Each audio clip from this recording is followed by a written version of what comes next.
Alright guys, it's Destiny back with another video, and you're watching the Dessa Mania channel on YouTube. Sorry I didn't get that other video out this weekend. I meant to do this video on Saturday, but we were busy, and Sunday we were busy, so I apologize for that. But Friday we did the top 10 TNA moments of the TNA era. Now we're going to do the top 10 matches of the TNA era.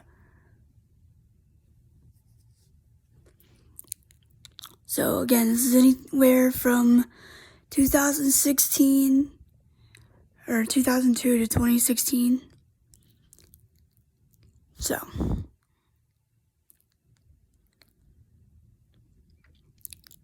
this one was also very hard.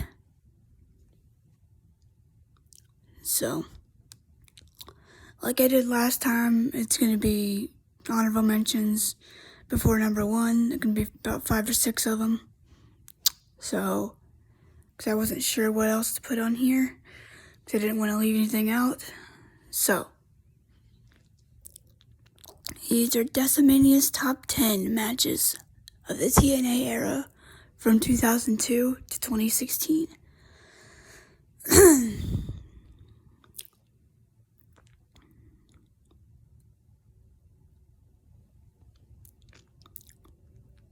Number 10.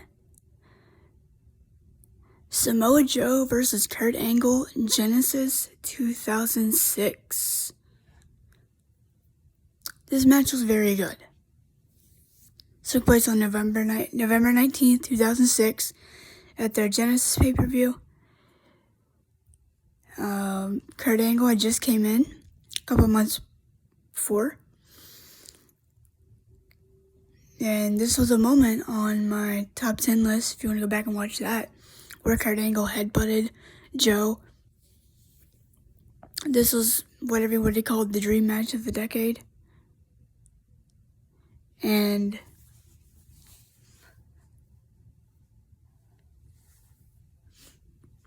very good match. It's on the Kurt Angle DVD. They went back and forth in this match, trading submissions. But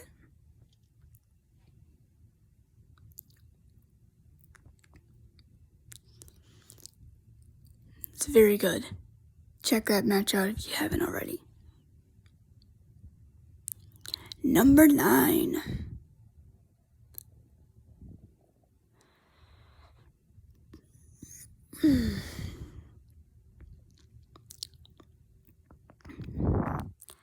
Number 9 is going to be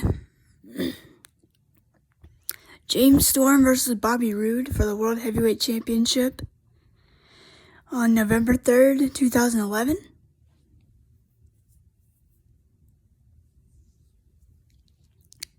This is where the heel turn happened for Bobby Roode. That went about 20 minutes, 18 or 20 minutes, and Bobby turned heel in the process, ending his team with beer money. And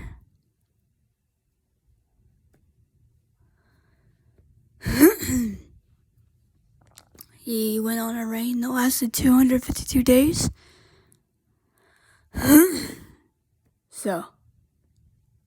Or 256, sorry.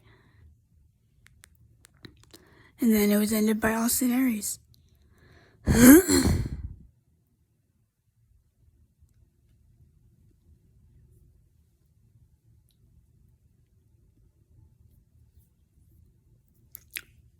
Not putting any Hulk Hogan matches on here. I'm sorry. I'm just not. I regret putting Hulk Hogan's debut on my list in the first place. But you know what? It was a big moment, and I'm not going to be one of those people that's like, oh, I hate Hulk Hogan, so I'm not going to put it on there. Look, I'm not the biggest Hulk Hogan fan. We've already discussed this.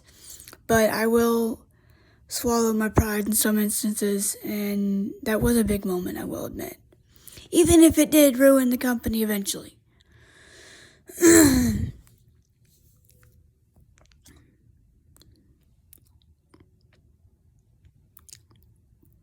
Anyway, James Storm lost the title. I get the feeling he was a transitional champion, which is a shame because Storm's done pretty much everything there. except win the X Division title and win an Ultimate X match. And maybe he did, I don't know. But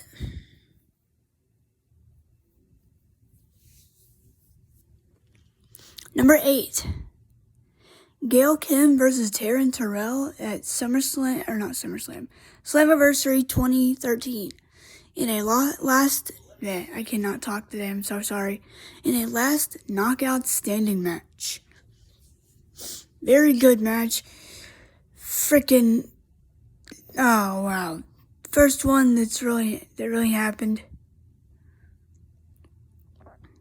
That card was good anyway, because that Ultimate X match was great. Match with AJ and Kurt was good.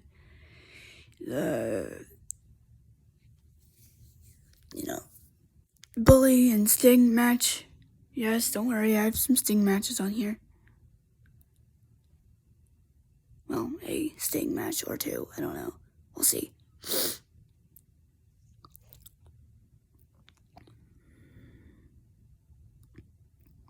But anyway, Taryn Terrell won the match. Gail Kim was a heel at that point. I don't remember much about the feud, but I watched the match back years later, and it was really good. That's why I put it at number 7, or at number 8.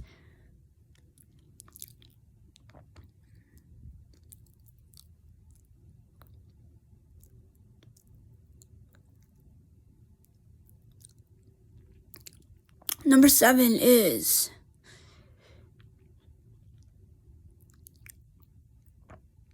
Sting versus AJ Styles from Bound for Glory 2009. This is a very good match, and this is almost the passing of the torch match. This is after AJ won the title at No Surrender. I feel like if they would have had AJ win it at Bound for Glory, it would have been a bigger moment, but it's fine. Sting and AJ got the main event spot, and it was in California, which is where Sting's from. AJ, Sting put AJ over in that match, and that was cool of him to do. Sting doesn't strike me as somebody who lobbied for the top spot in any company. I think he was just there to have fun and do business, Good for Sting.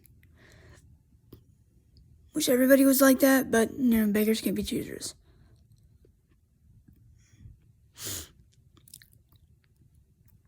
Number 6.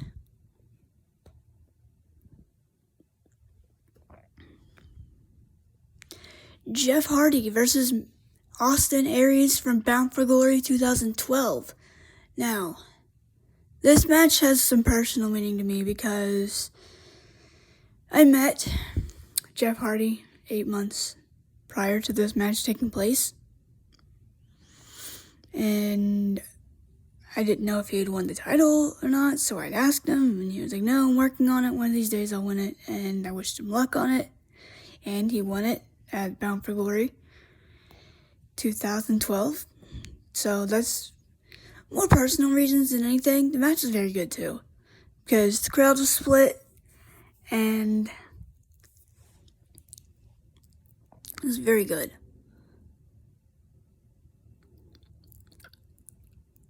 Personal memories of it, and I go back and watch that match every once in a while.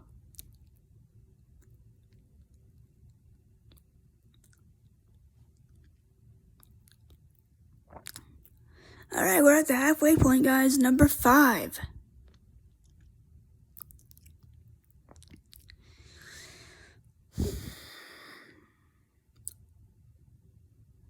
I did not know what match in this series to put on this list. Couldn't put all of them, so I'm just going to do the last one. 2 out of 3 falls. Beer Money versus the Motor City Machine Guns in the best of 5 series for the tag team titles. The Guns won that night.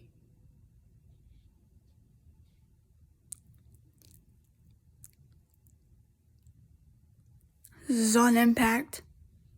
Don't remember what show, but it was a great match. I've seen 3 of their matches in that series. I don't know. let's see, I've seen the Ultimate X match, I've seen the Steel Cage match, and I've seen the 2 out of 3 falls. Wasn't there like a ladder match or something, or an Ultimate X match?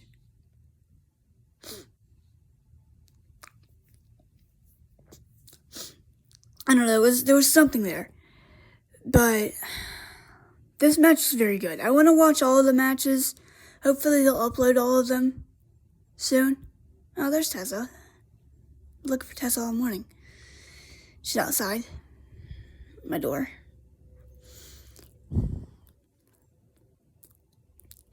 Crazy cat. Anyway, that's why I put it at number 5, because this match was so good. This whole series was good. If you would, next time, or one of these days, I'll do a top 5 or top 10 TNA rivalries. That one is going on there. But,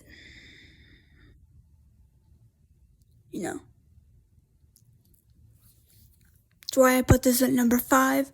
Motor City Machine Guns and Beer Money in a 2 out of 3 falls match. Number 4.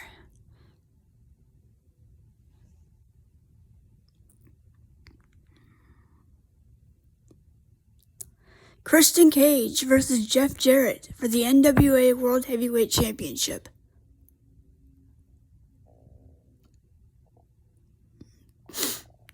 Have this match on DVD too.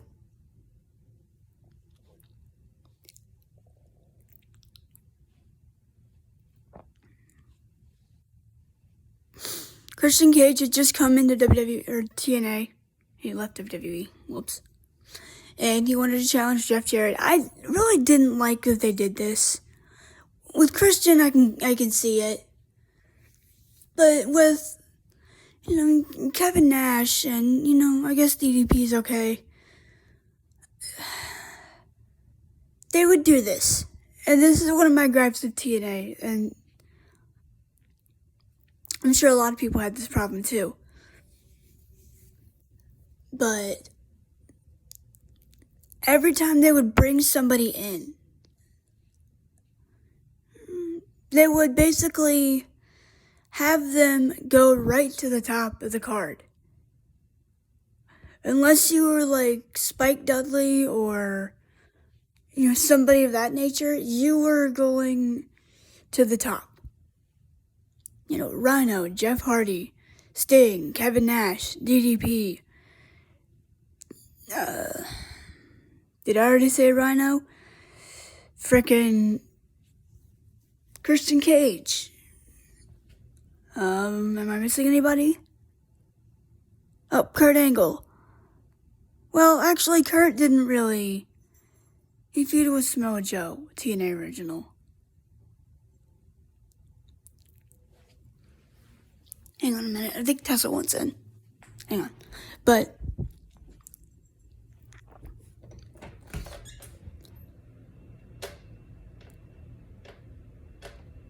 nope, I guess not. Kurt was there, and then, actually, he didn't face Jeff Jarrett. I believe he's the only one that they brought in. They never actually got a direct shot at Jeff Jarrett's NWA title, because Sting won it from him. Angle beat Sting. Or no, he didn't beat Sting. He beat, he beat Samoa Joe, Christian Cage, Chris Harris, and AJ Styles in that King of the Mountain match. But every other person that they brought in kind of got that spot, and that's kind of one of my gripes. So why aren't you building up people? Put them in established matches against your guy. If you want to bring these guys in, it's fine. But don't have everybody go to the top as a card. I get it. You're trying to get your roster more legitimate, and it's good to have those guys there as long as they're not taking spots from anybody. But you put them against your established stars. You put your originals against your main eventers and have them go over. have the originals go over, and then we can talk about putting them in the main event. And then you can build them up. Get your established stars built up first. Anyway, Christian Cage came into TNA, challenged Jarrett for the title, and won it at their Against All Odds pay-per-view in 2006. And held it until Slammiversary and lost it to Jeff Jarrett.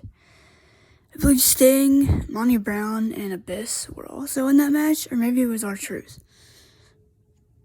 But either way, Christian Cage is a 2-time NWA World Heavyweight Champion and a 1-time Impact World Heavyweight Champion, so that's kind of cool.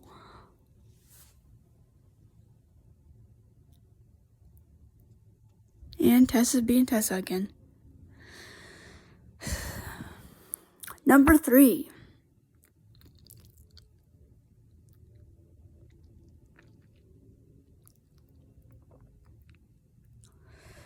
I'm going to go with AJ Styles versus Abyss. Lockdown 2005. This was the first time that 2 TNA originals had headlined a major pay-per-view. Jeff Jarrett wasn't even in the main event of this pay-per-view, or in the main event of this show. It was Abyss and AJ to determine who would face Jeff Jarrett at Hard Justice in 2005, in May of that year.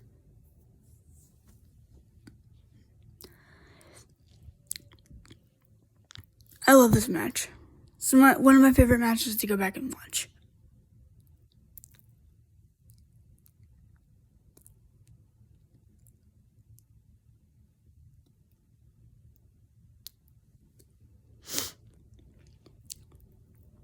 But 2 TNA originals. You know, Abyss was hitting AJ with everything. AJ did these freaking spectacular dives off of the rail, or he did something. Oh, he jumped over the seats, I think. And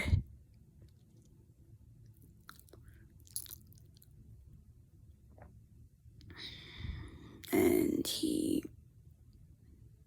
ended up winning the match after bleeding excessively and taking, I don't know, the cage shots. He almost got hung from the top of the cage in one spot. It was really weird. But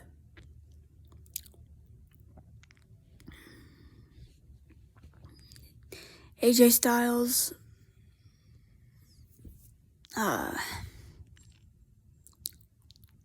won that match, went on to face Jarrett for the title.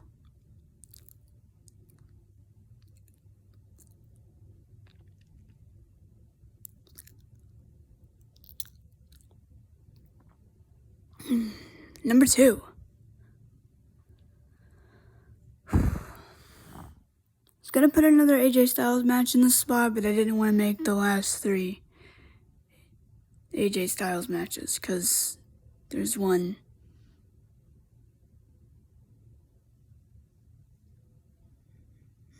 that I put on here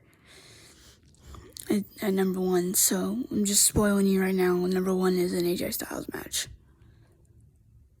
And it's not the one that everybody thinks, even though I do think that's a great match.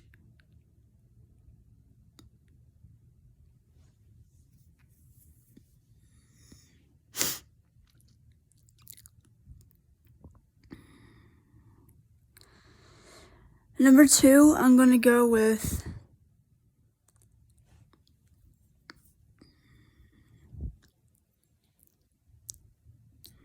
let's see.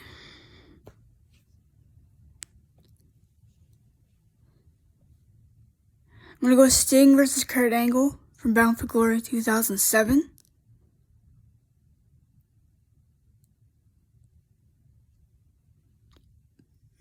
Very good match. It was fine for what it was. It was good.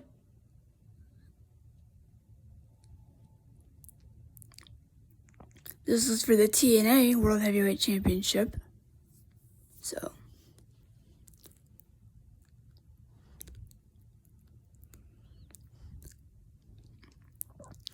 he had all kind of interference in this match, but Sting overcame it and won, and then he lost the title 2 months later, or 2 weeks later, I should say.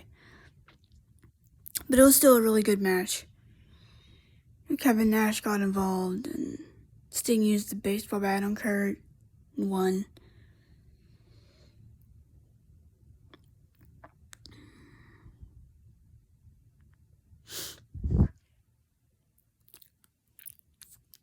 Honorable mentions: AJ Styles versus Christopher Daniels. 30-minute Iron Man match from Bound for Glory 2005. First AJ Styles match I ever saw. I know, I'm surprised I didn't put that on here. An Ultimate X match involving AJ Styles, Chris Sabin, and Petey Williams from Final Resolution of that year.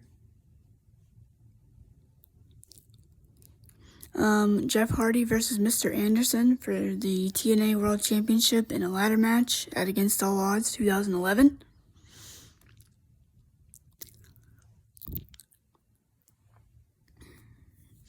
Bobby Roode and AJ Styles from Final Resolution 2011. 30-minute Iron Man match. And Abyss versus Christian Cage, Lockdown 2006. Those are my honorable mentions. My number one match. Actually, you know what? One more. I'm going to throw one more in here. AJ Styles, Samoa Joe, and Christopher Daniels from Unbreakable 2005. Now my number one is AJ versus Christopher Daniels.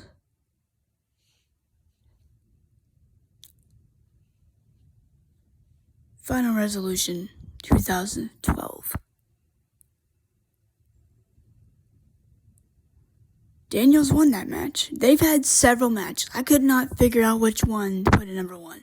I know I wanted to put one of them, but here's the thing. Christopher Daniels and AJ Styles, they've had so many matches in TNA and in other companies back to back against each other, and there's just so many to choose from. I was going to choose Against All Odds 2005, but then I was like, no, I don't want to keep doing 2005, so I'll just do 2012. But no.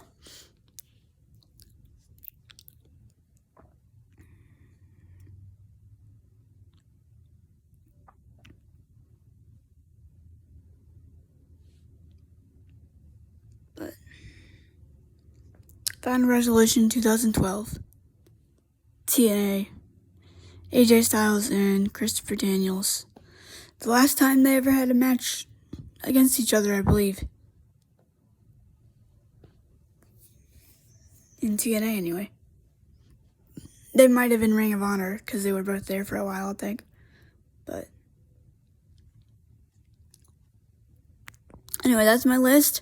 That's a lot better than my moments list. I wasn't too sure about the moments that I put on there, but I like them. I guess. I'm more satisfied with this one, though. So, those are my top 10 matches of the TNA era. So, that's another one done. I've got 4 more to go, guys. When it comes to top 10 for this year. So, got 2 more TNA ones, and I got 2 WWE ones to do. Or 2 Impact ones, sorry. But I'll see you all later. And the reason I didn't put the final deletion match is because it's a cinematic match. I wanted to focus on arena matches, although the final deletion match was really good between the Hardys. So if you haven't checked that one out, go check it out. Nothing against that match personally. It's just I had other ones that I wanted. Although I guess I could have switched out one of them, but I didn't. So, that's that. Please like the video if you like this. Please subscribe to the channel if you're a wrestling fan. Please take some time to hit that notification bell also so you'll get my content. If you would like to hit all notifications, feel free to. If you want to only get notified for certain videos, then do that too. But please support the channel in any way you can. And I'll see you all later. Oh yeah, we got a big 10-year anniversary video coming up tomorrow, so stay tuned for that. We're going to be talking about SmackDown General Manager, Nick Aldis, when he was in TNA. Alright, that's it for me, and I'll see you all later. Peace.